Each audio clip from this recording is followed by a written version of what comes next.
Online ತರಗತಿಗೆ ನಿಮಗೆಲ್ಲರಿಗೂ ಸ್ವಾಗತ. ಈ ದಿನ ನಾವು ಪಂಚಾಯತ್ ರಾಜ್ ವ್ಯವಸ್ಥೆಯನ್ನು ಕುರಿತು ಅಧ್ಯಯನವನ್ನು ಮಾಡೋಣ.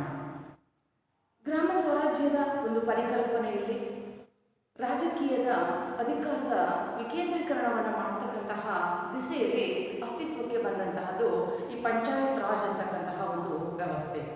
ಇಲ್ಲಿ ರಾಜಕೀಯದಲ್ಲಿ ಪ್ರತಿಯೊಬ್ಬರನ್ನ ಕ್ರಿಯಾಶೀಲರನ್ನಾಗಿ ತೊಡಗಿಸಿಕೊಳ್ಬೇಕು, ದಿಲ್ಲಿಯ ಅಧಿಕಾರ ಹಳ್ಳಿಗಳವರೆಗೂ ವಿಸ್ತಾರ ಆಗಬೇಕು ಅಂತಕ್ಕಂತಹ ಒಂದು ಹಿನ್ನೆಲೆಯಲ್ಲಿ ಅಸ್ತಿತ್ವಕ್ಕೆ ಬಂದಂತಹದ್ದು ಈ ಒಂದು ಪಂಚಾಯತ್ ರಾಜ್ ಅಂತಕ್ಕಂತಹ ಒಂದು ವ್ಯವಸ್ಥೆ.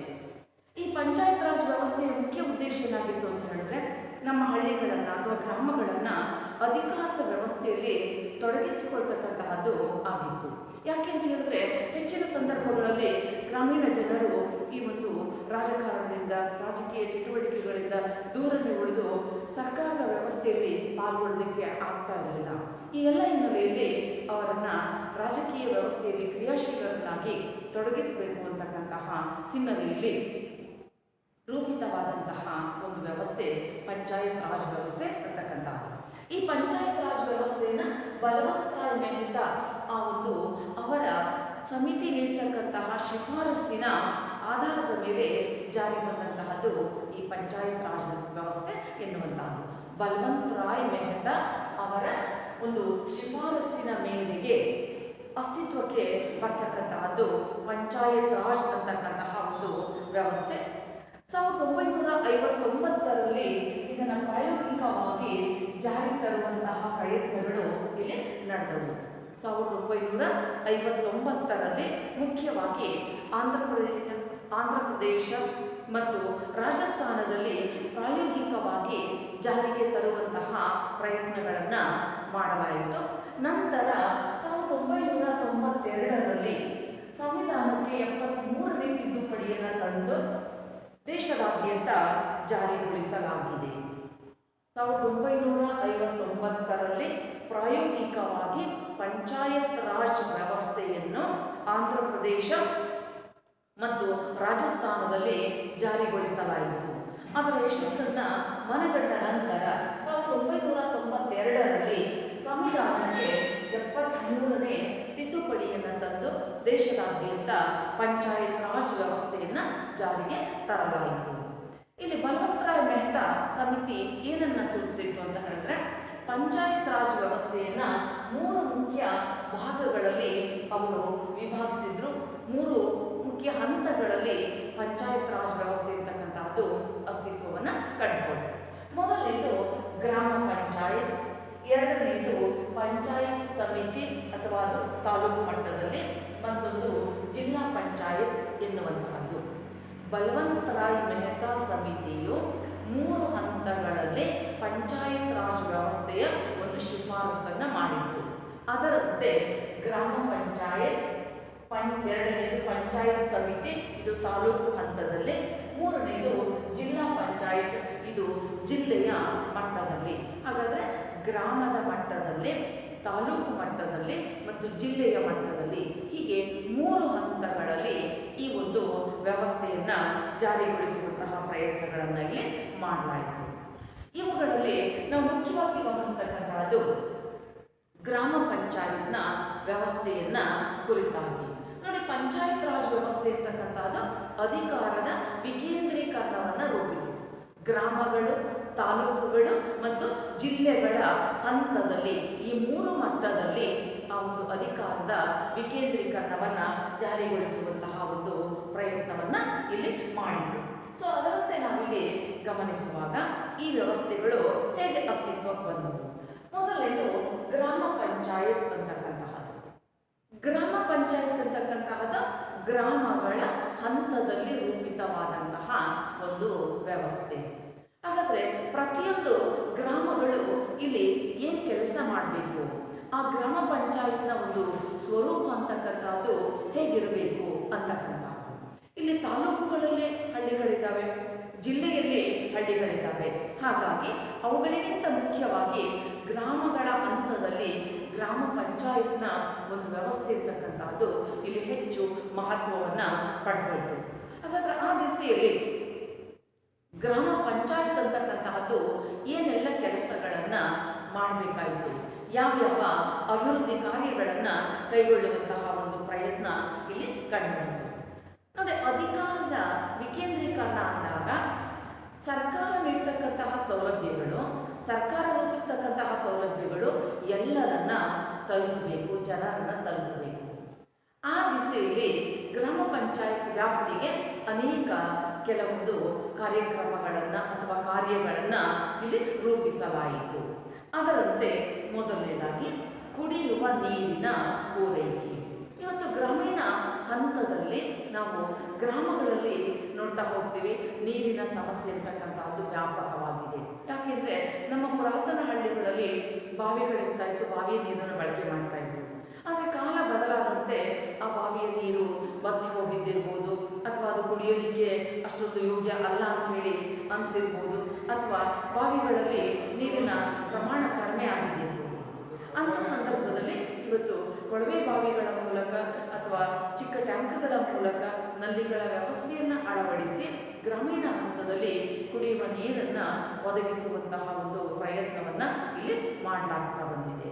ಹಾಗಾಗಿ ಕುಡಿಯುವ ನೀರಿನ ಪೂರೈಕೆಯ ಹೊಣೆಗಾರಿಕೆ ಗ್ರಾಮ ಪಂಚಾಯತ್ನ ವ್ಯಾಪ್ತಿಯಲ್ಲಿ ಬರ್ತಕ್ಕಂಥದ್ದು. ಜೊತೆಗೆ ಸಣ್ಣ ನೀರಾವರಿ ನಿರ್ವಹಣೆ. ಇವತ್ತು ಭಾರತೀಯ ರೈತರು ಹೆಚ್ಚಾಗಿ ಸಂಕಷ್ಟಕ್ಕೊಳಗಾಗ್ತಾ ಇರ್ತಕ್ಕಂತಹದ್ದು ನೀರಿನ ಕೊರತೆಯಿಂದ, ಮಳೆಯ ಕೊರತೆಯಿಂದ. ಆದ್ದರಿಂದ ಸಣ್ಣ ಪುಟ್ಟ ಪ್ರಮಾಣದಲ್ಲಿ ನೀರಿನ ಒಂದು ನಿರ್ವಹಣೆಯನ್ನು ಮಾಡ್ತಕ್ಕಂತಹದ್ದು, ನೀರಾವರಿ ಸೌಲಭ್ಯಗಳನ್ನು ಅವರಿಗೆ ಒದಗಿಸ್ತಕ್ಕಂತಹದ್ದು, ಕೆರೆ ಕಟ್ಟೆಗಳ ಒಂದು ಗೋಗಟ್ಟೆಗಳ ಸಂರಕ್ಷಣೆಯನ್ನು ಮಾಡ್ತಕ್ಕಂತಹದ್ದು ಇಂತಹದ್ದೊಂದು ಮುಖ್ಯ ಕೆಲಸ. ಮತ್ತೊಂದು ಶಾಲಾ ಕಟ್ಟಡಗಳ ನಿರ್ವಹಣೆ. ಸ್ವತಂತ್ರ ಬಂದ ನಂತರ ಪ್ರಾಥಮಿಕ ಶಿಕ್ಷಣ ಅಂತಕ್ಕಂಥದ್ದು ಉಚಿತ ಮತ್ತು ಕಡ್ಡಾಯವಾದಂತಹ ಒಂದು ಶಿಕ್ಷಣ. ಪ್ರತಿಯೊಬ್ಬರಿಗೂ ಆ ಒಂದು ಅಕ್ಷರ ಜ್ಞಾನ ದೊರೆಯಬೇಕು. ಈ ಹಿನ್ನೆಲೆಯಲ್ಲಿ ಪ್ರಾಥಮಿಕ ಶಾಲೆಗಳನ್ನು ಆರಂಭಿಸಲಾಗಿದೆ. ಅಂತಹ ಪ್ರಾಥಮಿಕ ಶಾಲೆಗಳು ಮತ್ತಿರ್ತಕ್ಕಂತಹ ಶಾಲೆಗಳ ಕಟ್ಟಡಗಳ ನಿರ್ವಹಣೆ ಅಥವಾ ದುರಸ್ತಿ ಅಥವಾ ನಿರ್ಮಾಣ, ಇದಕ್ಕೆ ಸಂಬಂಧಪಟ್ಟಂತಹ ಯೋಜನೆಗಳನ್ನು ಇಲ್ಲಿ ರೂಪಿಸುವಂತಹ ಪ್ರಯತ್ನಗಳನ್ನು ಮಾಡಲಾಯಿತು. ಮತ್ತೊಂದು ಕುಟುಂಬ ಯೋಜನೆ. ಸರ್ಕಾರದ ವ್ಯಾಪ್ತಿಯಲ್ಲಿ ಮತ್ತು ಪ್ರಾಥಮಿಕ ಆರೋಗ್ಯ ಕೇಂದ್ರಗಳ ಚೌಕಟ್ಟಿನಲ್ಲಿ ಈ ಒಂದು ಕುಟುಂಬ ಯೋಜನೆಗಳ ನಿರ್ವಹಣೆ ಮಾಡ್ತಕ್ಕಂತಹದ್ದು, ಕುಟುಂಬ ಕಲ್ಯಾಣ ಯೋಜನೆಗಳನ್ನು ಅನುಷ್ಠಾನ ಮಾಡ್ತಕ್ಕಂತಹ ಒಂದು ಪ್ರಯತ್ನ ಕೂಡ ಇಲ್ಲಿ ನಡೆದಿದೆ. ಯಾಕೆಂದರೆ ಗ್ರಾಮೀಣ ಜನರಿಗೆ ಇರ್ತಕ್ಕಂತಹ ಸೌಲಭ್ಯಗಳ ಬಗ್ಗೆ ಮಾಹಿತಿ ಕಡಿಮೆ ಮತ್ತು ಎಲ್ಲ ಹಳ್ಳಿಗಳಲ್ಲೂ ಪ್ರಾಥಮಿಕ ಆರೋಗ್ಯ ಕೇಂದ್ರಗಳು ಇಲ್ಲ. ಹಾಗಾಗಿ ಇರ್ತಕ್ಕಂತಹ ಪ್ರಾಥಮಿಕ ಆರೋಗ್ಯ ಕೇಂದ್ರಗಳ ಸಹಯೋಗದಲ್ಲಿ ಗ್ರಾಮ ಪಂಚಾಯತ್ನವರು ಅಲ್ಲಿ ದೊರಕಬಹುದಾದಂತಹ ಸೌಲಭ್ಯಗಳನ್ನು ವಿಸ್ತರಿಸ್ತಕ್ಕಂತಹದ್ದು ಮತ್ತು ಆ ಮೂಲಕ ಆ ಹಳ್ಳಿಯಲ್ಲಿರ್ತಕ್ಕಂತಹ ಗರ್ಭಿಣಿ ಸ್ತ್ರೀಯರಿಗೆ, ಬಾಣಂತಿ ಸ್ತ್ರೀಯರಿಗೆ ಕಾಲಿಕ ಒಂದು ಪರೀಕ್ಷೆಯನ್ನು ಮಾಡ್ತಕ್ಕಂಥದ್ದು ಅಥವಾ ಅವರ ಮನೆಗಳಿಗೆ ಭೇಟಿ ಕೊಟ್ಟು ಅವರೇನು ಕ್ರಮಗಳನ್ನು ತೆಗೆದುಕೊಳ್ಬೇಕು, ಆರೋಗ್ಯವನ್ನು ಹೇಗೆ ಕಾಪಾಡಿಕೊಳ್ಬೇಕು, ಇದಕ್ಕೆ ಸಂಬಂಧಪಟ್ಟಂತಹ ಮಾಹಿತಿಯನ್ನು ಈ ಆಶಾ ಕಾರ್ಯಕರ್ತೆಯರ ಮೂಲಕ ದೊರಕಿಸ್ತಕ್ಕಂಥದ್ದು. ಹೀಗೆ ಪ್ರಾಥಮಿಕ ಆರೋಗ್ಯ ಕೇಂದ್ರ ಮತ್ತು ಇತರ ಗ್ರಾಮ ಪಂಚಾಯತ್ನ ಸಹಯೋಗದಲ್ಲಿ ಇಂತಹ ಒಂದು ಯೋಜನೆಗಳನ್ನು ಜಾರಿಗೆ ತರ್ತಕ್ಕಂತಹ ಪ್ರಯತ್ನ ಇಲ್ಲಿದೆ. ಮತ್ತೊಂದು ಸಾರ್ವಜನಿಕ ಆಸ್ತಿಯ ರಕ್ಷಣೆಯನ್ನು ಮಾಡ್ತಕ್ಕಂಥದ್ದು. ಇದು ಬಹಳ ಪ್ರಮುಖವಾದಂತಹ ಸಂಗತಿ. ಯಾಕೆ ಅಂತ ಹೇಳಿದ್ರೆ, ಒಂದು ದೊಡ್ಡ ದೊಡ್ಡ ಹಳ್ಳಿಗಳಲ್ಲಿ ಗ್ರಾಮ ಪಂಚಾಯತ್ನ ವ್ಯಾಪ್ತಿಯಲ್ಲಿ ಮಳಿಗೆಗಳನ್ನು ಸ್ಥಾಪಿಸ್ತಕ್ಕಂಥದ್ದು, ಅವುಗಳನ್ನು ಬಾಡಿಗೆ ಕೊಡ್ತಕ್ಕಂಥದ್ದು, ಕಂದಾಯ ವಸೂಲಿ ಮಾಡ್ತಕ್ಕಂಥದ್ದು, ಅದನ್ನು ಗ್ರಾಮಗಳ ಅಭಿವೃದ್ಧಿಗೆ ನಿಯೋಗಿಸ್ತಕ್ಕಂಥದ್ದು, ಈ ತರಹದ ಚಟುವಟಿಕೆಗಳಿಗಾಗಿ ಸಾರ್ವಜನಿಕ ಆಸ್ತಿಯನ್ನು ಸಂರಕ್ಷಣೆ ಮಾಡ್ತಕ್ಕಂತಹ ಒಂದು ಪ್ರಯತ್ನಗಳು ಇಲ್ಲಿ ಬಹಳ ಮುಖ್ಯವಾಗಿ ಆರಂಭ ಆದವು. ಆ ದಿಸೆಯಲ್ಲಿ ಸಾರ್ವಜನಿಕ ಆಸ್ತಿಯನ್ನು ರಕ್ಷಣೆ ಮಾಡ್ತಕ್ಕಂತಹ ಸಂದರ್ಭಗಳು ಇಲ್ಲಿ ಕಂಡುಬಂದಿವೆ. ಮತ್ತೊಂದು ಜಾತ್ರೆ ಮತ್ತು ಸಂತೆಗಳ ನಿರ್ವಹಣೆ. ಸಾಮಾನ್ಯವಾಗಿ ನಮ್ಮ ಗ್ರಾಮೀಣ ಜನರು ಧಾರ್ಮಿಕ ಅಂಶಗಳಲ್ಲಿ, ಧಾರ್ಮಿಕ ವಿಚಾರಗಳಲ್ಲಿ ಹೆಚ್ಚು ಆಸಕ್ತಿಯನ್ನು ಹೊಂದಿರತಕ್ಕಂಥದ್ದು. ಹಾಗಾಗಿ ಪ್ರತಿ ಹಳ್ಳಿಗಳಲ್ಲಿ ವಾರ್ಷಿಕ ಮಟ್ಟದಲ್ಲಿ ಜಾತ್ರೆಗಳು, ಉತ್ಸವಗಳು, ಹಬ್ಬ ಹರಿದಿನಗಳು, ಇವುಗಳ ಆಚರಣೆ, ಇವುಗಳಿಗೆ ಸಂಬಂಧಪಟ್ಟಂತಹ ಮೇಲ್ವಿಚಾರಣೆ ಮಾಡ್ತಕ್ಕಂಥದ್ದು, ಇದು ಕೂಡ ಗ್ರಾಮ ಪಂಚಾಯತ್ನ ಒಂದು ವ್ಯಾಪ್ತಿಯಲ್ಲಿ ಬರ್ತಕ್ಕಂಥದ್ದು. ಹಾಗೆಯೇ ದೊಡ್ಡ ದೊಡ್ಡ ಹಳ್ಳಿಗಳಲ್ಲಿ ಸಂತೆಗಳು ನಡೀತಾ ಇದೆ. ಇವತ್ತು ಸಂತೆಗಳ ನಡೀತಕ್ಕಂತಹ ಒಂದು ವ್ಯವಸ್ಥೆಯನ್ನು ಅಲ್ಲಿ ವ್ಯವಸ್ಥಿತವಾಗಿ ಕಲ್ಪಿಸ್ತಕ್ಕಂಥದ್ದು, ಅದಕ್ಕೆ ಬೇಕಾದಂತಹ ಸ್ಥಳ ಪರಿಶೀಲನೆ ಮತ್ತು ಆ ನಿರ್ದಿಷ್ಟ ಸ್ಥಳದಲ್ಲಿ ನಿಗದಿತ ಸ್ಥಳದಲ್ಲಿ ಸಂತೆಗಳು ನಡೆಯುವಂತೆ ನೋಡ್ಕೊಳ್ತಕ್ಕಂಥದ್ದು, ಅಲ್ಲಿ ಕಂದಾಯವನ್ನು ವಸೂಲಿ ಮಾಡ್ತಕ್ಕಂಥದ್ದು, ಹೀಗೆ ಒಂದು ವ್ಯವಸ್ಥಿತವಾದಂತಹ ರೀತಿಯಲ್ಲಿ ಹಬ್ಬ ಹರಿದಿನಗಳು, ಜಾತ್ರೆ ಉತ್ಸವಗಳು ಮತ್ತು ಸಂತೆಗಳನ್ನು ಆಯೋಜಿಸ್ತಕ್ಕಂಥದ್ದು, ನಡೆಸ್ತಕ್ಕಂತಹ ಒಂದು ಹೊಣೆಗಾರಿಕೆ ಕೂಡ ಇಲ್ಲಿ ಮುಖ್ಯವಾಗಿ ಗ್ರಾಮ ಪಂಚಾಯತ್ನ ವ್ಯಾಪ್ತಿಯಲ್ಲಿ ಬರ್ತಕ್ಕಂತಹದ್ದು. ಕುಡಿಯುವ ನೀರಿನ ಪೂರೈಕೆಯ ಜೊತೆಗೆ ಕೆರೆ ಬಾವಿಗಳ ಸಂರಕ್ಷಣೆ ಮಾಡ್ತಕ್ಕಂಥದ್ದು, ಕೆರೆಗಳನ್ನು ನಿರ್ಮಾಣ ಮಾಡ್ತಕ್ಕಂಥದ್ದು, ಕೆರೆಗಳ ಹೂಳನ್ನು ತೆಗೆಸ್ತಕ್ಕಂಥದ್ದು, ಇದು ಕೂಡ ಗ್ರಾಮ ಪಂಚಾಯತ್ನ ಒಂದು ವ್ಯಾಪ್ತಿಯಲ್ಲಿ ಬರ್ತಕ್ಕಂಥದ್ದು. ಶೈಕ್ಷಣಿಕ ವ್ಯವಸ್ಥೆಗೆ ಪೂರಕವಾಗಿ ಇಲ್ಲಿ ಪ್ರಾಥಮಿಕ ಮತ್ತು ಮಾಧ್ಯಮಿಕ ಹಂತದ ಶೈಕ್ಷಣಿಕ ವ್ಯವಸ್ಥೆಗಳನ್ನು ನಿರ್ವಹಣೆ ಮಾಡುವಂಥ ಸಂದರ್ಭದಲ್ಲಿ ಶಾಲಾ ಕಟ್ಟಡಗಳಾಗಿರ್ಬೋದು ಅಥವಾ ಸ್ಥಳೀಯ ಮಟ್ಟದಲ್ಲಿರ್ತಕ್ಕಂತಹ ಒಂದು ಪ್ರಮುಖರ ಮುಖಂಡತ್ವದಲ್ಲಿ ಅಲ್ಲಿನ ಕುಂದುಕೊರತೆಗಳನ್ನು ಆಲಿಸ್ತಕ್ಕಂಥದ್ದಾಗಿರ್ಬೋದು, ಇವುಗಳ ಬಗ್ಗೆ ಗಮನವನ್ನು ಹರಿಸ್ತಕ್ಕಂತಹದ್ದು. ಇನ್ನು ಹಳ್ಳಿಗೆ ಸಂಬಂಧಪಟ್ಟಂತೆ ರಸ್ತೆಗಳ ನಿರ್ಮಾಣ ಮತ್ತು ದುರಸ್ತಿ ಇವತ್ತು ವ್ಯಾಪಕವಾಗಿ ನಾವು ನೋಡ್ತಾ ಇದ್ದೀವಿ. ಪ್ರತಿ ಹಳ್ಳಿಗಳಲ್ಲಿ ರಸ್ತೆ ಸೌಲಭ್ಯಗಳನ್ನು ವ್ಯವಸ್ಥಿತವಾಗಿ ರೂಪಿಸಲಾಗಿದೆ. ಪ್ರಧಾನಮಂತ್ರಿ ಗ್ರಾಮ ಸಡಕ್ ಯೋಜನೆಯ ವ್ಯಾಪ್ತಿಯಲ್ಲಿ ಇವತ್ತು ಪ್ರತಿ ಹಳ್ಳಿಗಳು ರಸ್ತೆಯ ಸೌಲಭ್ಯಗಳನ್ನು ಹೊಂದಿವೆ. ಯಾಕೆಂದರೆ ಒಂದು ಕಾಲದಲ್ಲಿ ಹಳ್ಳಿಗಳು ಅವಾಗ ರಸ್ತೆಗಳೇ ಇರಲಿಲ್ಲ. ಆದರೆ ಇವತ್ತು ಹಳ್ಳಿಗಳ ಮಧ್ಯದಲ್ಲಿ ಕೂಡ ಉತ್ತಮವಾದಂತಹ ರಸ್ತೆಗಳನ್ನು ನಿರ್ಮಿಸಲಾಗ್ತಾ ಇದೆ. ಅಂತಹ ಹೊಣೆಗಾರಿಕೆ ಅಂತಕ್ಕಂಥದ್ದು ಗ್ರಾಮ ಪಂಚಾಯತ್ನ ವ್ಯಾಪ್ತಿಯಲ್ಲಿ ಇದೆ. ಹಾಗೆಯೇ ಒಳಚರಂಡಿ ವ್ಯವಸ್ಥೆಗಳು ಸ್ವಲ್ಪ ಹಳ್ಳಿ ದೊಡ್ಡದಾಗ್ತಾ ಹೋಗುತ್ತೆ, ಅಲ್ಲಿ ಒಳಚರಂಡಿ ವ್ಯವಸ್ಥೆಯನ್ನು ನಿರ್ಮಿಸ್ತಕ್ಕಂಥದ್ದು. ಇಂತಹ ಅತ್ಯಂತ ಪ್ರಮುಖವಾದಂತಹ ಸಂಗತಿಗಳ ಕಡೆಗೆ ಇಲ್ಲಿ ಹೆಚ್ಚಿನ ಆದ್ಯತೆಯನ್ನು ನೀಡುವಂತಹ ಪ್ರಯತ್ನಗಳು ನಡೆದಿದೆ. ಹೀಗಾಗಿ ಗ್ರಾಮಗಳ ಮಟ್ಟದಲ್ಲಿ ಅಧಿಕಾರವನ್ನು ನಿರ್ವಹಿಸ್ತಕ್ಕಂಥದ್ದು, ಗ್ರಾಮಗಳ ಹಂತದಲ್ಲಿ ಅವರಿಗೆ ಅಧಿಕಾರ ನಿರ್ವಹಣೆಯ ಬಗ್ಗೆ ಹೆಚ್ಚು ಮಾತು ಗೊತ್ತಾಗುವಂತಹ ತರಬೇತಿ ನೀಡತಕ್ಕಂಥದ್ದು, ಜೊತೆಗೆ ಈ ಎಲ್ಲ ಸಂಗತಿಗಳ ನಿರ್ವಹಣೆ ಗ್ರಾಮ ಪಂಚಾಯತ್ನ ಒಂದು ವ್ಯಾಪ್ತಿಯಲ್ಲಿ ಬರ್ತಕ್ಕಂಥದ್ದು. ಹೀಗಾಗಿ ಪ್ರತಿಯೊಂದು ಹಳ್ಳಿಗಳು ಅಲ್ಲಿ ಇರ್ತಕ್ಕಂತಹ ಪಂಚಾಯತ್ ವ್ಯವಸ್ಥೆಗೆ ಅನುಗುಣವಾಗಿ ಅಲ್ಲಿನ ಚಟುವಟಿಕೆಗಳಲ್ಲಿ ಕ್ರಿಯಾಶೀಲವಾಗಿ ತೊಡಗುವಂತಹ ಪ್ರಯತ್ನಗಳು ಇಲ್ಲಿ ನಡೀತಾ ಇದೆ. ಇದು ಬಹಳ ಮುಖ್ಯವಾಗಿ 5 ಅಂಕಗಳ ಪ್ರಶ್ನೆ. ಸಾಮಾನ್ಯವಾಗಿ ತುಂಬ ಸರಿ ಈ ಪ್ರಶ್ನೆ ಬಂದಿದೆ, ಗ್ರಾಮ ಪಂಚಾಯತ್ನ ಕಾರ್ಯಗಳನ್ನು ವಿವರಿಸಿ ಅಂತೇಳಿ. ಇದು ತುಂಬ ಸರಳ ಮತ್ತು ಸುಲಭವಾಗಿರ್ತಕ್ಕಂತಹ ಉತ್ತರಗಳು. ಈ ಥರದ ಅಂಶಗಳನ್ನು ನಾವು ಗ್ರಾಮ ಪಂಚಾಯತ್ನ ಕಾರ್ಯಗಳು, ಅವುಗಳ ವ್ಯಾಪ್ತಿಯಲ್ಲಿ ನೋಡ್ತಕ್ಕಂಥದ್ದು, ಕೆರೆ ಬಾವಿಗಳ ಸಂರಕ್ಷಣೆ ಅಥವಾ ಗೋಕಟ್ಟೆಯ ಸಂರಕ್ಷಣೆ, ರಸ್ತೆಯ ನಿರ್ವಹಣೆ, ಒಳಚರಂಡಿ ವ್ಯವಸ್ಥೆಯ ನಿರ್ವಹಣೆ ಮಾಡ್ತಕ್ಕಂಥದ್ದು, ಶಾಲೆಗಳ ಅಭಿವೃದ್ಧಿ ಸಮಿತಿಯನ್ನು ರಚಿಸ್ತಕ್ಕಂಥದ್ದು, ಕುಡಿಯುವ ನೀರಿನ ಪೂರೈಕೆ ಮಾಡ್ತಕ್ಕಂಥದ್ದು, ಈ ಎಲ್ಲವುಗಳ ಮೂಲಕ ಗ್ರಾಮ ಪಂಚಾಯತ್ ಅಂತಕ್ಕಂಥದ್ದು ಕ್ರಿಯಾಶೀಲವಾಗಿ ಕೆಲಸವನ್ನು ನಿರ್ವಹಿಸ್ತಕ್ಕಂಥದ್ದನ್ನು ನಾವು ಮುಖ್ಯವಾಗಿ ನೋಡಬಹುದು. ಇಂತಹ ಒಂದು ಗ್ರಾಮ ಪಂಚಾಯತ್ನ ವ್ಯವಸ್ಥೆಯಲ್ಲಿ ನೋಡ್ತೀವಿ. ಇನ್ನು ಗ್ರಾಮಗಳ ಅಭಿವೃದ್ಧಿಗೆ ಸಂಬಂಧಪಟ್ಟಂತೆ ಸಮುದಾಯ ಅಭಿವೃದ್ಧಿ ಕಾರ್ಯಕ್ರಮಗಳು, ಇಡೀ ಸಮುದಾಯದ ಅಭಿವೃದ್ಧಿಯನ್ನು ರೂಪಿಸ್ತಕ್ಕಂತಹ ಇಲ್ಲಿ ಕಾರ್ಯಕ್ರಮಗಳನ್ನು ಆಯೋಜಿಸ್ತಕ್ಕಂಥದ್ದು.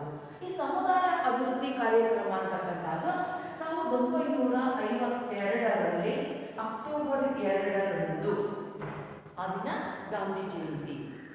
ಅಕ್ಟೋಬರ್ 2ರಂದು 1952 ಅಕ್ಟೋಬರ್ 2ರಂದು ಗಾಂಧಿ ಜಯಂತಿಯ ಪ್ರಯುಕ್ತ ಅದರ ನೆನಪಿನಲ್ಲಿ ಜಾರಿ ಬರ್ತಕ್ಕಂತಹದ್ದು ಈ ಒಂದು ಸಮುದಾಯ ಅಭಿವೃದ್ಧಿ ಕಾರ್ಯಕ್ರಮ.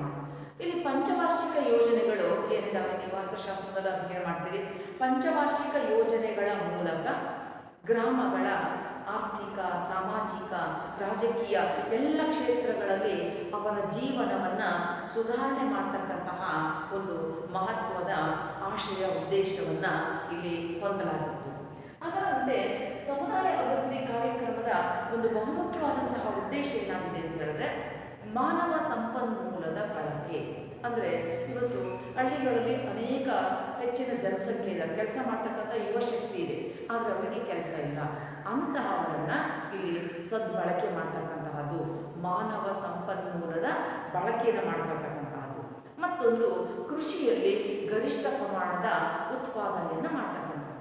ಯಾಕೆಂದರೆ 80%ಕ್ಕೂ ಹೆಚ್ಚು ಜನರು ಇವತ್ತು ಗ್ರಾಮೀಣ ಹಂತದಲ್ಲಿ ಕೃಷಿಯನ್ನೇ ಅವಲಂಬಿಸಿದ್ದಾರೆ.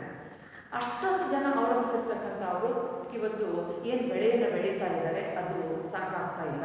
ಹಾಗಾಗಿ ಆ ಉತ್ಪಾದನೆಯ ಪ್ರಮಾಣವನ್ನು ಗರಿಷ್ಠ ಪ್ರಮಾಣಕ್ಕೆ ಹೆಚ್ಚಿಸುವಂತಹ ಒಂದು ಪ್ರಯತ್ನಗಳನ್ನು ಮಾಡ್ತಕ್ಕಂಥದ್ದು. ಈ ಹಿನ್ನೆಲೆಯಲ್ಲಿ ಸಮುದಾಯ ಅಭಿವೃದ್ಧಿ ಕಾರ್ಯಕ್ರಮಗಳು 1952 ಅಕ್ಟೋಬರ್ 2ರಿಂದ ಜಾರಿಗೆ ಬಂದು ಅದರ ಉದ್ದೇಶ ಮಾನವ ಸಂಪನ್ಮೂಲದ ಸದ್ಬಳಕೆ ಮತ್ತು ಕೃಷಿಗೆ ಸಂಬಂಧಪಟ್ಟಂತಹ ಉತ್ಪಾದನೆಯಲ್ಲಿ ಗರಿಷ್ಠ ಪ್ರಮಾಣದಲ್ಲಿ ಹೆಚ್ಚಳವನ್ನು ಏರಿಕೆಯನ್ನು ಮಾಡ್ತಕ್ಕಂಥದ್ದು. ಇಂತಹ ಮಹತ್ವದ ಒಂದು ಉದ್ದೇಶಗಳನ್ನು ಇಲ್ಲಿ ಅಳವಡಿಸಿಕೊಳ್ಳಲಾಗಿತ್ತು. ಆ ಹಿನ್ನೆಲೆಯಲ್ಲಿ ಕೆಲವೊಂದು ಅಭಿವೃದ್ಧಿ ಕಾರ್ಯಕ್ರಮಗಳನ್ನು, ಅಭಿವೃದ್ಧಿ ಯೋಜನೆಗಳನ್ನು ಆಯೋಜಿಸಲಾಯಿತು. ಅದರಂತೆ ಸಮುದಾಯ ಅಭಿವೃದ್ಧಿ ಕಾರ್ಯಕ್ರಮಗಳ ವ್ಯಾಪ್ತಿಯಲ್ಲಿ ಮೊದಲನೇದಾಗಿ ಸಮಗ್ರ ಗ್ರಾಮೀಣ ಅಭಿವೃದ್ಧಿ ಯೋಜನೆ, ಇಂಟಿಗ್ರೇಟೆಡ್ ರೂರಲ್ ಡೆವಲಪ್ಮೆಂಟ್ ಅಂತಕ್ಕಂಥದ್ದು. ಇಂಟಿಗ್ರೇಟೆಡ್ ರೂರಲ್ ಡೆವಲಪ್ಮೆಂಟ್, ಸಮಗ್ರ ಗ್ರಾಮೀಣ ಅಭಿವೃದ್ಧಿ ಯೋಜನೆಯನ್ನು ಇಲ್ಲಿ ಕೈಗೊಳ್ಳುವಂತಹ ಪ್ರಯತ್ನಗಳನ್ನು ಮಾಡಲಾಯಿತು. ಇಲ್ಲಿ ಮುಖ್ಯ ಉದ್ದೇಶ ಗ್ರಾಮೀಣ ಕಡು ಬಡವರ ಸಾಮಾಜಿಕ ಆರ್ಥಿಕ ಜೀವನ ಮಟ್ಟವನ್ನು ಸುಧಾರಿಸಿ ಬಡತನವನ್ನು ನಿರ್ಮೂಲನೆ ಮಾಡ್ತಕ್ಕಂಥದ್ದು. ಗ್ರಾಮೀಣ ಹಂತದಲ್ಲಿ ಕಡು ಬಡವರ ಸಾಮಾಜಿಕ ಆರ್ಥಿಕ ಜೀವನವನ್ನು ಸುಧಾರಿಸಿ ಅವರಲ್ಲಿ ಒಂದು ಸಾಮರ್ಥ್ಯವನ್ನು, ಸ್ವಸಾಮರ್ಥ್ಯವನ್ನು ಬೆಳೆಸ್ತಕ್ಕಂಥದ್ದು, ಆ ಮೂಲಕ ಬಡತನವನ್ನು ನಿರ್ಮೂಲನೆ ಮಾಡ್ತಕ್ಕಂಥದ್ದು. ಇಲ್ಲಿ ಮುಖ್ಯವಾಗಿ ಗ್ರಾಮೀಣ ಜನರಲ್ಲಿ ಸ್ವಸಾಮರ್ಥ್ಯವನ್ನು ಮೂಡಿಸಬೇಕಾಗಿದೆ, ಸ್ವಾವಲಂಬಿಗಳನ್ನಾಗಿಸಬೇಕಾಗಿದೆ, ಸ್ವ ಉದ್ಯೋಗಗಳನ್ನು ಅವರಿಗೆ ಸೃಷ್ಟಿಸಬೇಕಾಗಿದೆ. ಅದರಿಂದ ಮಾತ್ರವೇ ಇಲ್ಲಿ ಬಡತನ ಅಂತಕ್ಕಂಥದ್ದು ನಿರ್ಮೂಲನೆ ಆಗೋದಕ್ಕೆ ಸಾಧ್ಯ ಆಗುತ್ತೆ, ನಿರ್ಮೂಲನೆ ಆಗೋದಕ್ಕೆ ಅವಕಾಶ ಆಗುತ್ತೆ. ಈ ಹಿನ್ನೆಲೆಯಲ್ಲಿ 1978 ಮತ್ತು 79ರ ಅವಧಿಯಲ್ಲಿ 1978 ಮತ್ತು 79ರ ಅವಧಿಯಲ್ಲಿ ಈ ಒಂದು ಸಮಗ್ರ ಗ್ರಾಮೀಣ ಅಭಿವೃದ್ಧಿ ಯೋಜನೆಯನ್ನು ಜಾರಿಗೊಳಿಸಲಾಯಿತು. ಆರಂಭದಲ್ಲಿ 1978-79ರ ಸಂದರ್ಭದಲ್ಲಿ ಅನೇಕ ಗ್ರಾಮೀಣ ಅಭಿವೃದ್ಧಿ ಕಾರ್ಯಕ್ರಮಗಳು ಇಲ್ಲಿ ಜಾರಿಗೆ ಬಂದವು. ಅವುಗಳಲ್ಲಿ ನಾವು ಮುಖ್ಯವಾಗಿ 3 ಯೋಜನೆಗಳನ್ನು, ಕಾರ್ಯಕ್ರಮಗಳನ್ನು ಗಮನಕ್ಕೆ ತೆಗೆದುಕೊಳ್ಳೋದಾದರೆ IRDP, integrated rural development programme ಅಂತಕ್ಕಂಥ ಸಮಗ್ರ ಗ್ರಾಮೀಣ ಅಭಿವೃದ್ಧಿ ಯೋಜನೆ, ಇಂಟಿಗ್ರೇಟೆಡ್ ರೂರಲ್ ಡೆವಲಪ್ಮೆಂಟ್ ಪ್ರೋಗ್ರಾಮ್ ಅಂತಕ್ಕಂಥ. ಅಂದರೆ ಇಲ್ಲಿ ಮುಖ್ಯವಾಗಿ ನೋಡಿ, ಇವುಗಳನ್ನು ವಿಸ್ತರಿಸಿ ಅಂತ ಹೇಳಿ ಕೇಳ್ತಕ್ಕಂತಹದ್ದಿದೆ ಪ್ರಶ್ನೆ ಎಕ್ಸಾಮ್ಗಳಿಗೆ. IRDP ವಿಸ್ತರಿಸಿ, ಟ್ರೈಸಮ್ ವಿಸ್ತರಿಸಿ, MWS ವಿಸ್ತರಿಸಿ ಅಂತಕ್ಕಂಥದ್ದು. ಹಾಗಾದರೆ ಇಂಟಿಗ್ರೇಟೆಡ್ ರೂರಲ್ ಡೆವಲಪ್ಮೆಂಟ್ ಪ್ರೋಗ್ರಾಮ್ ಅಂತಕ್ಕಂತಹ ಒಂದು ಯೋಜನೆ ಜಾರಿ ಬಂತು. ಮತ್ತೊಂದು training of rural youth for self employment ಅಂತಕ್ಕಂಥ, ಗ್ರಾಮೀಣ ಯುವಕರನ್ನ ಸ್ವ ಉದ್ಯೋಗದ ಕಡೆಗೆ ಅವರನ್ನ ತರಬೇತಿಗೊಳಿಸ್ತಕ್ಕಂಥದ್ದು. Training of rural youth for self employment ಅಂತಕ್ಕಂತಹ ಒಂದು ಕಾರ್ಯಕ್ರಮ. ಮತ್ತೊಂದು MWS, ಮಿಲಿಯನ್ ವೆಲ್ ಸ್ಕೀಮ್, ದಶಲಕ್ಷ ಬಾವಿ ಯೋಜನೆ.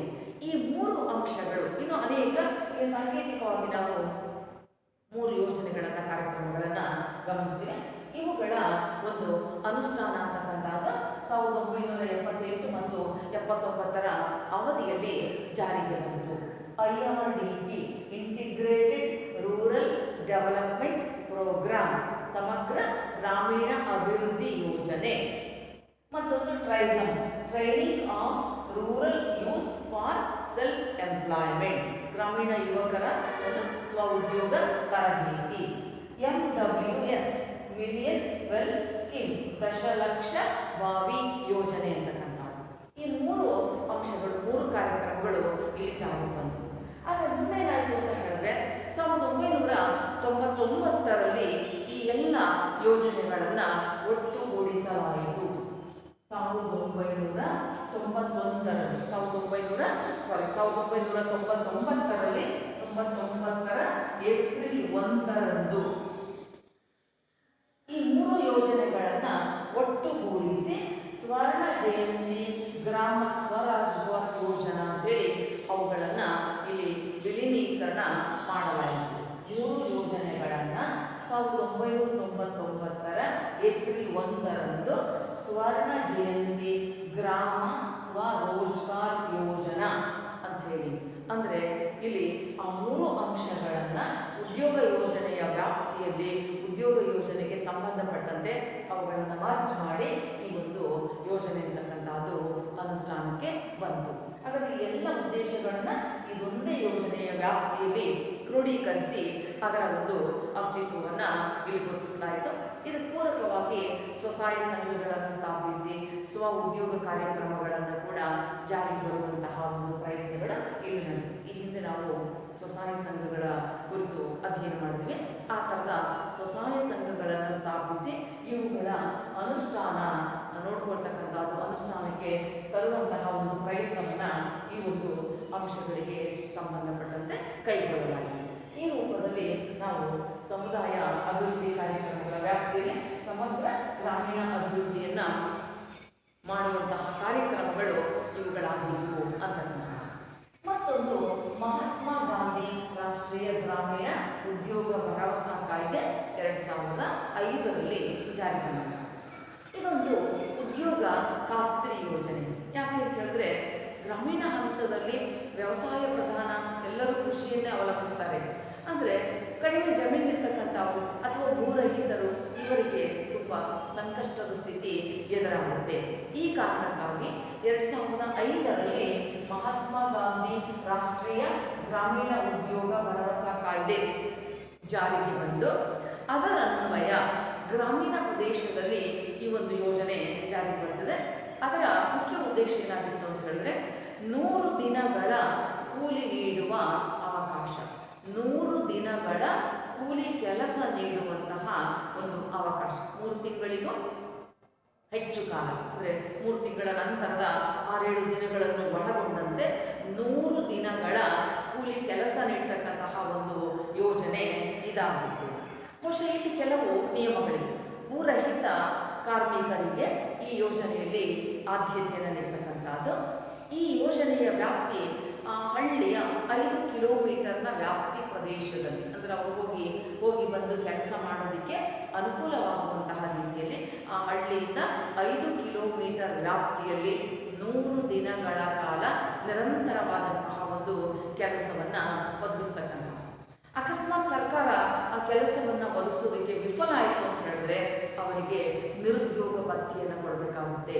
ಹಾಗಾಗಿ ಅವರಿಂದ ಕೆಲಸವನ್ನು ತಗೊಳ್ಳೇಬೇಕು. ಅದಕ್ಕಾಗಿ ಈ ಒಂದು ಯೋಜನೆಯನ್ನು ಜಾರಿಗೆ ತಂದು ಅಲ್ಲಿ ಸ್ಥಳೀಯ ಆದ್ಯತೆಯನ್ನು ಮನಗಂಡು ಸ್ಥಳೀಯ ಆದ್ಯತೆಯ ಮೇರೆಗೆ ಅಲ್ಲಿ ಏನು ಕೆಲಸಗಳಾಗಬೇಕಾಗಿತ್ತು ಆ ಕೆಲಸದಲ್ಲಿ ಸ್ಥಳೀಯ ಜನರನ್ನು ತೊಡಗಿಸುವಂತಹ ಒಂದು ಪ್ರಯತ್ನ ಇದಾಗಿತ್ತು. ಈ ಒಂದು ಮಹಾತ್ಮ ಗಾಂಧಿ ಗ್ರಾಮೀಣ ಉದ್ಯೋಗ ಭರವಸಾ ಕಾಯ್ದೆ ಕೆಲವು ಉದ್ದೇಶಗಳನ್ನು ಒಳಗೊಂಡಿತ್ತು. ಮುಖ್ಯವಾಗಿ ಸಂಪತ್ತನ್ನು ಸೃಷ್ಟಿಸ್ತಕ್ಕಂಥ, ಅಂದರೆ ಇಲ್ಲಿ ನಾವು ನಿರ್ದಿಷ್ಟ ಪ್ರಮಾಣದಲ್ಲಿ ಕೆಲಸ ಮಾಡೋದಕ್ಕೆ ಅಗತ್ಯ ಇರತಕ್ಕಂತಹ ಒಂದು ವಾತಾವರಣವನ್ನು ಸೃಷ್ಟಿಸ್ತಕ್ಕಂಥದ್ದು ಸಂಪನ್ಮೂಲದ ಸೃಷ್ಟಿ. ಮತ್ತೊಂದು ಗ್ರಾಮಗಳಿಂದ ನಗರಗಳಿಗೆ ವಲಸೆ ಹೋಗ್ತಕ್ಕಂಥ ಪ್ರಮಾಣವನ್ನು ತಡೀತಕ್ಕಂಥ. ಯಾಕೆಂದರೆ ಇವತ್ತು ನಾವು ಸಾಮಾನ್ಯವಾಗಿ ನೋಡ್ತಾ ಇದ್ವಿ, ಗ್ರಾಮಗಳಲ್ಲಿ ವಾಸಿಸ್ತಕ್ಕಂಥವರ ಸಂಖ್ಯೆ ಕಡಿಮೆ ಆಗ್ತಾ ಇದೆ, ನಗರಗಳಲ್ಲಿ ವಾಸಿಸ್ತಕ್ಕಂಥವರ ಸಂಖ್ಯೆ ಜಾಸ್ತಿ ಆಗ್ತಾ ಇದೆ. ನಗರಗಳಲ್ಲಿ ದೊರಕತಕ್ಕಂತಹ ಉದ್ಯೋಗಗಳ ಕಾರಣಕ್ಕಾಗಿ ಹಳ್ಳಿಯ ಜನರು ನಗರಗಳಿಗೆ ವಲಸೆ ಹೋಗ್ತಕ್ಕಂಥದ್ದು ಪ್ರತಿ ವರ್ಷದಿಂದ ವರ್ಷಕ್ಕೆ ಹೆಚ್ಚಾಗ್ತಾ ಇದೆ. ಅದನ್ನು ತಡೆಯುವಂತಹ ಪ್ರಯತ್ನ ಇಲ್ಲಿ ಸ್ಥಳೀಯ ಜನರಿಗೆ ಅಲ್ಲಿಯೇ ಕೆಲಸಗಳು ಸಿಕ್ತು ಅಂತ ಹೇಳಿದ್ರೆ ಅವರು ನಗರ ಪ್ರದೇಶಗಳಿಗೆ ವಲಸೆ ಹೋಗೋದಿಲ್ಲ, ನಗರಗಳಿಗೆ ವಲಸೆ ಬರ್ತಾರೆ. ಅಲ್ಲಿ ಅನೇಕ ಸಮಸ್ಯೆಗಳು, ಕೊಳಚೆ ಪ್ರದೇಶಗಳು, ರೋಗ ರುಜಿನಗಳು, ಅಪರಾಧ ಚಟುವಟಿಕೆಗಳು ಇವೆಲ್ಲವುಗಳನ್ನು ತಡೀತಕ್ಕಂತಹ ಒಂದು ಮುಖ್ಯ ವ್ಯವಸ್ಥೆ ಏನು ಅಂತ ಹೇಳಿದ್ರೆ ಅವರ ವಲಸೆಯ ಪ್ರಮಾಣವನ್ನು ಕಡಿಮೆ ಮಾಡ್ತಕ್ಕಂಥದ್ದು. ಅವರಿರ್ತಕ್ಕಂಥ ಸ್ಥಳದಲ್ಲಿಯೇ ಉದ್ಯೋಗ ಅವಕಾಶಗಳು ಸಿಕ್ತು ಅಂತ ಹೇಳಿದ್ರೆ ಅವರು ನಗರಗಳ ಕಡೆಗೆ ವಲಸೆ ಹೋಗುವುದಿಲ್ಲ. ಹೀಗಾಗಿ ಆ ಗ್ರಾಮ ನಗರ ವಲಸೆಯನ್ನು ಕಡಿಮೆ ಮಾಡ್ತಕ್ಕಂತಹ ಒಂದು ಮಹತ್ವದ ಉದ್ದೇಶ ಇದ್ದಿತ್ತು. ಜೊತೆಗೆ ಮಹಿಳೆಯರನ್ನ ಸಬಲೀಕರಣಗೊಳಿಸ್ತಕ್ಕಂಥದ್ದು. ಸ್ತ್ರೀಯರಿಗೂ ಇಲ್ಲಿ ಉದ್ಯೋಗ ಅವಕಾಶಗಳು ದೊರೆತದ್ರಿಂದ ಏನಾಗ್ತಾ ಇತ್ತು ಅಂತ ಹೇಳಿದ್ರೆ ಅವರು ಮನೆಯ ಹೊರಗಿನ ಕೆಲಸಗಳನ್ನು ಮಾಡೋದಕ್ಕೆ ಮತ್ತು ಕುಟುಂಬದಲ್ಲಿ ಇಬ್ಬರು ಸದಸ್ಯರು ದುಡಿಮೆಗೆ ತೊಡಗಿಸಿಕೊಂಡಾಗ ಆ ಕುಟುಂಬದ ಅಭಿವೃದ್ಧಿ ಅಂತಕ್ಕಂಥದ್ದು ಸಾಧ್ಯವಾಗುತ್ತೆ ಮತ್ತು ಮಹಿಳೆಯರಿಗೂ ಕೂಡ ಒಂದು ಆರ್ಥಿಕವಾದಂತಹ ಭದ್ರತೆ ಅಂತಕ್ಕಂಥದ್ದು ದೊರೆಯುತ್ತೆ. ಮಹಿಳಾ ಸಬಲೀಕರಣವನ್ನು ನಾವು ಈ ರೂಪದಲ್ಲಿ ಸಾಧಿಸಬಹುದು ಅಂತಕ್ಕಂತಹ ಒಂದು ಬಹುಮುಖ್ಯವಾದಂತಹ ಒಂದು ಆಶಯ ಇತ್ತು. ಜೊತೆಗೆ ಕಾಲಿಕ ವ್ಯವಸ್ಥೆಯಲ್ಲಿ ನಾವು ನೋಡ್ತಾ ಹೋಗ್ತೀವಿ, ಕೆಲವು ಕಡೆಗಳಲ್ಲಿ ಅತಿವೃಷ್ಟಿ, ಕೆಲವು ಕಡೆಗಳಲ್ಲಿ ಅನಾವೃಷ್ಟಿ, ಮಳೆ ಬಾರದೇ ಇರತಕ್ಕಂಥ ಪ್ರದೇಶಗಳಲ್ಲಿ ಬರಗಾಲದ ಒಂದು ನಿರ್ವಹಣೆಯನ್ನು ಮಾಡ್ತಕ್ಕಂತಹದ್ದು. ಮಳೆ ಬಂದೇ ಇಲ್ಲ, ಆ ಪ್ರದೇಶದ ಜನರಿಗೆ ಅನುಕೂಲ ಆಗ್ತಕ್ಕಂತಹದ್ದು, ಅಥವಾ ನೆರೆಪೀಡಿತ ಜನರಿಗೂ ಇನ್ನೊಂದು ರೂಪದಲ್ಲಿ ಅನುಕೂಲ ಆಗ್ತಕ್ಕಂತಹದ್ದು. ಹೀಗೆ ಗ್ರಾಮೀಣ ಜನರ ಅಭಿವೃದ್ಧಿಯನ್ನೇ ಮುಖ್ಯ ದೃಷ್ಟಿಯಲ್ಲಿರಿಸಿಕೊಂಡು ಅಸ್ತಿತ್ವಪಡ್ತಕ್ಕಂಥದ್ದು ಮಹಾತ್ಮ ಗಾಂಧಿ ಗ್ರಾಮೀಣ ರಾಷ್ಟ್ರೀಯ ಉದ್ಯೋಗ ಭರವಸಾ ಕಾಯ್ದೆ ಅಂತಕ್ಕಂಥದ್ದು. ಈ ರೂಪದಲ್ಲಿ ಬಹುಶಃ ಗ್ರಾಮಗಳ ಅಭಿವೃದ್ಧಿಯನ್ನು ಸಾಧಿಸ್ತಕ್ಕಂತಹ ಒಂದು ಪ್ರಯತ್ನಗಳು ಬಹಳ ಮಹತ್ವವನ್ನು ಪಡೆದುಕೊಳ್ಳುವಂತಕ್ಕಂತಹ ಅಂಶವನ್ನು ನಾವಿಲ್ಲಿ ಗಮನಿಸ್ತೀವಿ. ಹೀಗೆ ಮುಖ್ಯವಾಗಿ ನಮಗೆ ಆರಂಭದಲ್ಲಿ ಪಂಚಾಯತ್ ರಾಜ್ ವ್ಯವಸ್ಥೆ ಅಂತಕ್ಕಂತಹದ್ದು ಜಾರಿಗೆ ಬರ್ತಕ್ಕಂಥದ್ದು ಬಲ್ವಂತ್ ರಾಯ್ ಮೆಹ್ತಾ ಸಮಿತಿಯ ಶಿಫಾರಸಿನ ಮೇರೆಗೆ. ಆಗ ಆರಂಭದಲ್ಲಿ 1959ರಲ್ಲಿ ಆಂಧ್ರ ಪ್ರದೇಶ ಮತ್ತು ರಾಜಸ್ಥಾನದಲ್ಲಿ ಪ್ರಾಯೋಗಿಕವಾಗಿ ಜಾರಿಗೆ ತಂದು, ನಂತರ 1992ರಲ್ಲಿ ಸಂವಿಧಾನಕ್ಕೆ 73ನೇ ತಿದ್ದುಪಡಿಯನ್ನು ತಂದು ಪಂಚಾಯತ್ ರಾಜ್ ವ್ಯವಸ್ಥೆಯನ್ನು ಜಾರಿಗೊಳಿಸಲಾಯಿತು. ಮೆಹ್ತಾ ಅವರ ಶಿಫಾರಸಿನ ಮೇರೆಗೆ ಇಲ್ಲಿ ಗ್ರಾಮ ಪಂಚಾಯತ್ ಸಮಿತಿ ತಾಲೂಕು ಮಟ್ಟದಲ್ಲಿ ಮತ್ತು ಜಿಲ್ಲಾ ಪಂಚಾಯತ್ ಅಂತಕ್ಕಂತಹ 3 ಭಾಗಗಳು. ಇಲ್ಲಿ ಗ್ರಾಮ ಪಂಚಾಯತ್ನ ಕಾರ್ಯಗಳು ಬಹಳ ಮಹತ್ವವನ್ನು ಪಡ್ಕೊಳ್ತಕ್ಕಂಥದ್ದು. ಅವುಗಳ ಬಗ್ಗೆ ವಿವರವಾಗಿ ನೀವು ಗಮನಿಸಿದ್ದೀರಿ. ಮತ್ತು ಸಮುದಾಯ ಅಭಿವೃದ್ಧಿ ಕಾರ್ಯಕ್ರಮಗಳನ್ನು 1952 ಅಕ್ಟೋಬರ್ 2ರಂದು ಜಾರಿಗೆ ತರಲಾಯಿತು. ಅದರಂತೆ ಸಮಗ್ರ ಗ್ರಾಮೀಣ ಅಭಿವೃದ್ಧಿಯನ್ನು ಕೈಗೊಳ್ಳತಕ್ಕಂತಹ ಒಂದು ಆಶಯವನ್ನು 1978-79ರಲ್ಲಿ ಜಾರಿಗೊಳಿಸಲಾಯಿತು. ಆ ಅವಧಿಯಲ್ಲಿ ಅನೇಕ ಯೋಜನೆಗಳು ಜಾರಿಗೆ ಬಂದವು. IRDP, ಟ್ರೈಸಮ್ ಮತ್ತು MWS ಅಂತಕ್ಕಂಥದ್ದು, integrated rural development programme, training of rural youth for self employment, million well scheme ಅಂತಕ್ಕಂಥದ್ದು ಇಂತಹ ಯೋಜನೆಗಳು ಜಾರಿಗೆ ಬಂದವು. ಮುಂದೆ 1999ರ ಏಪ್ರಿಲ್ 1ರಂದು ಈ 3 ಯೋಜನೆಗಳನ್ನು ಒಟ್ಟುಗೂಡಿಸಿ ಸ್ವರ್ಣ ಜಯಂತಿ ಗ್ರಾಮ ಸ್ವರಾಜ್ಗಾರ್ ಯೋಜನಾ ಅಂತಕ್ಕಂತಹ ವ್ಯಾಪ್ತಿಯಲ್ಲಿ ವಿಲೀನಗೊಳಿಸಿ ಅದು ಕಾರ್ಯವನ್ನು ನಿರ್ವಹಿಸ್ತಾ ಬಂತು. ಇನ್ನು 2005ರಲ್ಲಿ ಮಹಾತ್ಮ ಗಾಂಧಿ ರಾಷ್ಟ್ರೀಯ ಗ್ರಾಮೀಣ ಉದ್ಯೋಗ ಭರವಸಾ ಕಾಯ್ದೆ ಜಾರಿಗೆ ಬಂದು ರೈತರಿಗೆ 100 ದಿನಗಳ ಕಾಲ ನಿರಂತರವಾಗಿ ಈ ಒಂದು ಕೂಲಿ ಕೆಲಸವನ್ನು ಕೊಡ್ತಕ್ಕಂತಹದ್ದು, ಅದಕ್ಕಾಗಿ ಅವರು ವೇತನವನ್ನು ಪಡ್ಕೊಳ್ತಕ್ಕಂಥದ್ದು ಮತ್ತು ಗ್ರಾಮದ ಸುತ್ತಮುತ್ತಲಿನ 5 ಕಿಲೋಮೀಟರ್ ವ್ಯಾಪ್ತಿಯಲ್ಲಿಯೇ ಈ ಉದ್ಯೋಗದ ಅವಕಾಶಗಳು ದೊರೆಯೋದ್ರಿಂದ ಜನರಿಗೆ ಅನುಕೂಲ ಆಗುತ್ತೆ. ನಗರಗಳ ಕಡೆಗೆ ವಲಸೆ ಹೋಗೋದು ತಪ್ಪುತ್ತೆ. ಅಲ್ಲಿ ಇನ್ನೊಂದು ಥರದ ಸಮಸ್ಯೆ ಸೃಷ್ಟಿಯಾಗ್ತಕ್ಕಂಥದ್ದನ್ನು ತಡೆಯುವಂತಹ ಒಂದು ಪ್ರಯತ್ನಗಳು ಕೂಡ ಇಲ್ಲಿ ಮುಖ್ಯವಾಗಿ ಸಾಧ್ಯ ಆದವು. ಈ ರೂಪದಲ್ಲಿ ನಾವು ಪಂಚಾಯತ್ ರಾಜ್ ವ್ಯವಸ್ಥೆ ಮತ್ತು ಗ್ರಾಮೀಣ ಅಭಿವೃದ್ಧಿಗೆ ಸಂಬಂಧಪಟ್ಟಂತಹ ಕೆಲವು ಅಂಶಗಳನ್ನು ಗಮನಿಸ್ತೀವಿ. ಹೀಗೆ ಗ್ರಾಮೀಣ ಹಂತದಲ್ಲಿ ಮತ್ತು ಇಡೀ ವ್ಯವಸ್ಥೆಯಲ್ಲಿನ ಅಧಿಕಾರದ ವಿಕೇಂದ್ರೀಕರಣ, ಡಿಸೆಂಟ್ರಲೈಸೇಷನ್ ಆಫ್ ಪವರ್ ಅಂತ ಹೇಳಿ ಕರೀತಾರೆ. ಅಧಿಕಾರವನ್ನು ವಿಕೇಂದ್ರೀಕರಣ ಮಾಡ್ತಕ್ಕಂಥದ್ದು ಅಂದರೆ ಹಂಚತಕ್ಕಂಥದ್ದು. ಯಾವುದೋ ಒಂದು ಕಡೆ ಕೇಂದ್ರೀಕರಿಸುವ ಬದಲಾಗಿ ನಮ್ಮ ಹಳ್ಳಿಗಳನ್ನು, ತಾಲೂಕುಗಳನ್ನು, ಜಿಲ್ಲೆಗಳನ್ನು ಅಧಿಕಾರದ ವ್ಯಾಪ್ತಿಯಲ್ಲಿ ತೊಡಗಿಸಿಕೊಳ್ಳುವಂತಹ ಅನುಕೂಲವನ್ನು ಮಾಡ್ತಕ್ಕಂಥದ್ದು. ಇತ್ತೀಚೆಗೆ ತಾನೇ ನೀವು ನಡೆದಂತಹ ಗ್ರಾಮ ಪಂಚಾಯತ್ ಚುನಾವಣೆಗಳನ್ನು ನೋಡ್ತೀವಿ. ಅವೆಲ್ಲವುಗಳು ಕೂಡ ಅವುಗಳ ಉದ್ದೇಶ ಅಷ್ಟೇ, ಇಲ್ಲಿ ಗ್ರಾಮ ಪಂಚಾಯತ್ಗಳ ಅಸ್ತಿತ್ವಕ್ಕೆ ಬಂದು ಆ ಮೂಲಕ ಹಳ್ಳಿಗಳ ಅಭಿವೃದ್ಧಿಯನ್ನು ಕೈಗೊಳ್ಳೋದಕ್ಕೆ ಅನುಕೂಲ ಆಗ್ತಕ್ಕಂಥದ್ದು. ಇವಾಗೇನು ನಾವು ಗ್ರಾಮ ಪಂಚಾಯತ್ನ ಕಾರ್ಯಗಳು ಅಂತ ಹೇಳಿ ಅಧ್ಯಯನ ಮಾಡಿದ್ರೆ ಅವೆಲ್ಲವೂ ಕೂಡ ಇಲ್ಲಿ ಚುನಾಯಿತ ಸದಸ್ಯರು ನಿರ್ವಹಿಸಬೇಕಾದಂತಹ ಹೊಣೆಗಾರಿಕೆಗಳಾಗ್ತವೆ. ಆ ರೂಪದಲ್ಲಿ ಇಡೀ ಹಳ್ಳಿಗಳನ್ನು ಇಲ್ಲಿ ಅಭಿವೃದ್ಧಿಯ ಕಡೆಗೆ ಕೊಂಡೊಯ್ಯುವುದು ಎನ್ನುವಂತಹ ಆಶಯದಲ್ಲಿ ಈ ಥರದ ಒಂದು ಅಧಿಕಾರದ ವಿಕೇಂದ್ರೀಕರಣ ತತ್ವಗಳು ಜಾರಿಯಲ್ಲಿವೆ. ಅದರಂತೆಯೇ ಇವತ್ತು ಬಲವಂತ್ ರಾಯ್ ಮೆಹ್ತಾ ಸಮಿತಿಯ ಶಿಫಾರಸಿನ ಮೇರೆಗೆ ಗ್ರಾಮ ಪಂಚಾಯತ್, ತಾಲೂಕು ಪಂಚಾಯತ್ ಮತ್ತು ಜಿಲ್ಲಾ ಪಂಚಾಯತ್ ವ್ಯವಸ್ಥೆಗಳು ಕಾರ್ಯನಿರ್ವಹಿಸ್ತಕ್ಕಂಥದ್ದನ್ನು ನಾವಲ್ಲಿ ನೋಡ್ತೇವೆ. ಜೊತೆಗೆ ಸಮುದಾಯದ ಅಭಿವೃದ್ಧಿ ಕಾರ್ಯಕ್ರಮಗಳು ಕೂಡ ಇಲ್ಲಿ ಆಗ್ತಾ ಇರತಕ್ಕಂತಹದ್ದನ್ನು ಮನಗಾಣಬಹುದು.